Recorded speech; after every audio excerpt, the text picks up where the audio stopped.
If you think that real estate photography done in HDR is looking bad, then guess what? You're doing it wrong. And here are the 5 mistakes that most people do when first doing HDR. All right, check it out.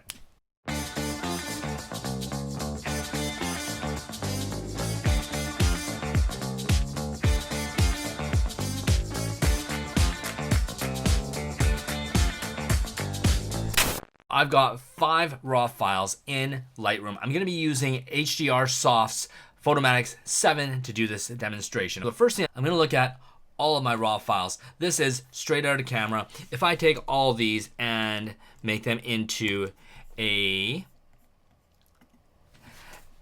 combined HDR TIFF, this is what it's going to look like. All right, not bad, not great. Okay, so how can we make that better?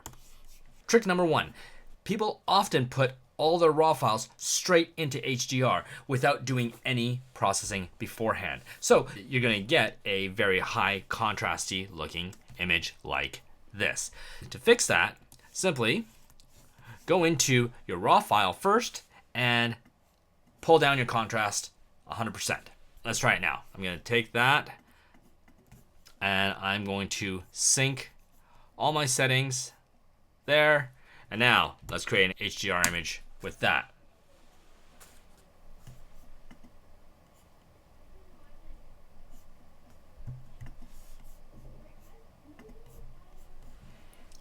And here's what that one looks like. So you can see right away, you got a much cleaner, flatter looking image. So trick number 1, take down the contrast before you put it into HDR.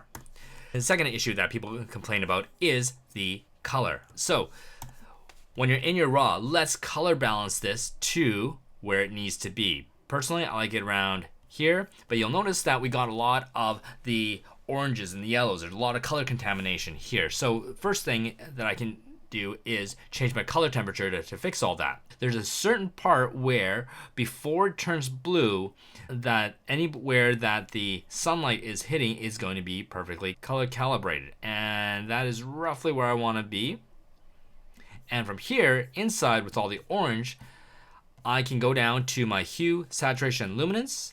And I'm just going to pull down the saturation of my orange and yellows just slightly. But then in my luminance, I'm going to be increasing my oranges and yellows. And the reason for that is simply because anything that is orange or yellow, well, the reason it's orange or yellow is because there is a light hitting it. So if there's a light hitting it and that's what's making it a different color, well, maybe if we just increase the brightness of that, it will get rid of some of that orangeness and that extra yellowness, right? Okay, so increase your orange, increase your yellow, go back, select the raw files there.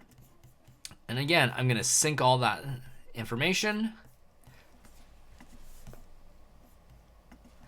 And let's create the next image. All right, let's see what that looks like. So here, that was our first one where before we did the color edits. This is the one after we've done the color edits, coming out a little bit better there. The third mistake that people make when doing HDR is that they don't use enough photos or they just don't meter it correctly. So here, I'm gonna give you an example.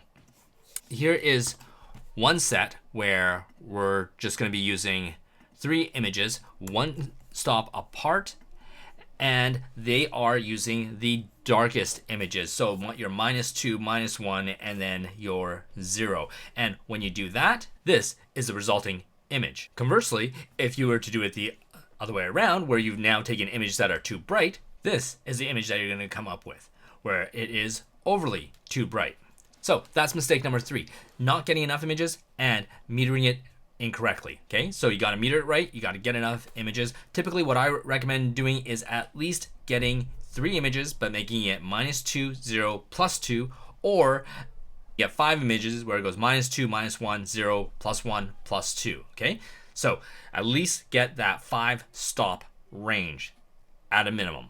And mistake number 4, this is the big one. Okay, if you have all these images and you are using the wrong preset, it is not going to look great. So I am going into PHOTOMATIX and I'm going to show you all the different types that are here. If we look at all the styles that are here, this on the right shows you all the different ways that the HDR can be processed. So if your HDR comes out looking like this, then the issue is not the fact that it's HDR. The issue is that you are using the wrong processing method.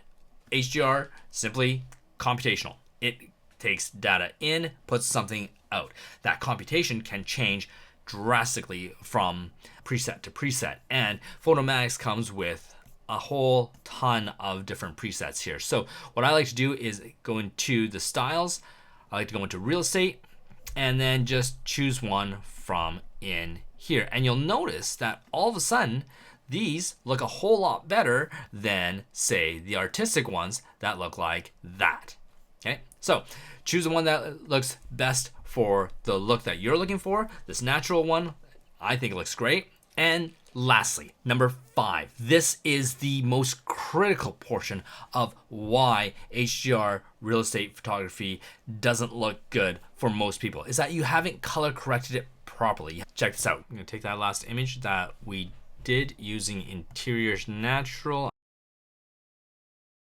And then this is the final image, and this is what we would send out to our clients. And so the 5 major mistakes that are done with HDR: number 1, you don't flatten your raw images before going in. Number 2, you don't adjust the colors before putting it into the processor. Number 3, you either didn't get the entire dynamic range or you metered it incorrectly. Number 4, you didn't choose the right preset when processing. And number 5 is the secret sauce that I teach in my online real estate course. So if you check on the link below and use the coupon code, you'll get 20% off and you'll be able to do images like this in no time.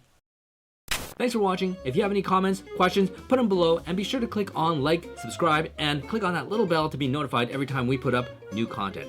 And I am happy to announce that our online real estate photography course is now done and it is ready for you. Just go to www.robmaroto.com and use a coupon code that is in the show notes here to get yourself a nice little discount. All right, see you later.